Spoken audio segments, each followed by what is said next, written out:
So only భారతీయులకే. Petitioner ప్రాణాలకు తన సొంత దేశంలో ప్రమాదం ఉందని చెప్పగా వేరే దేశానికి వెళ్ళాలని తేల్చి చెప్పింది. సో ఇక్కడ కాకపోతే ఇంకో దేశం పో, అక్కడ వాళ్ళ దేశంలో ప్రాణాలకు ముప్పు ఉంది కదా, భారతదేశంలో కాకపోతే ఇంకో దేశం పో. కాగా నిషేధిత సంస్థ లిబరేషన్ టైగర్స్ ఆఫ్ తమిళ్ ఈలంతో సంబంధాలు ఉన్నాయనే కారణంతో 2015లో శ్రీలంకకు చెందిన వ్యక్తిని తమిళనాడు పోలీసులు అరెస్ట్ చేశారు. అనంతరం 2018లో ట్రయల్ కోర్టు ఆయనకు 10 ఏళ్ల శిక్ష విధించింది.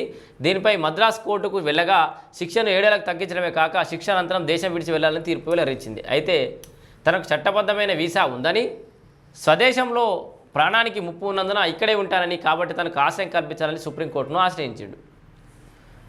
ఖురేషీపై అనుచిత వ్యాఖ్యలు సిట్ ఏర్పాటు చేయాలని ఆదేశాలు. అయితే దీంట్లోనే ఖురేషీకి సంబంధించిన అంశం కూడా చూడండి. ఆర్మీ అధికారిని కల్నల్ సోఫియా ఖురేషీపై వివాదాస్పద వ్యాఖ్యలు చేసిన మధ్యప్రదేశ్ మంత్రి విజయ్ షాపై సుప్రీంకోర్టు ఆగ్రహం వ్యక్తం చేసింది.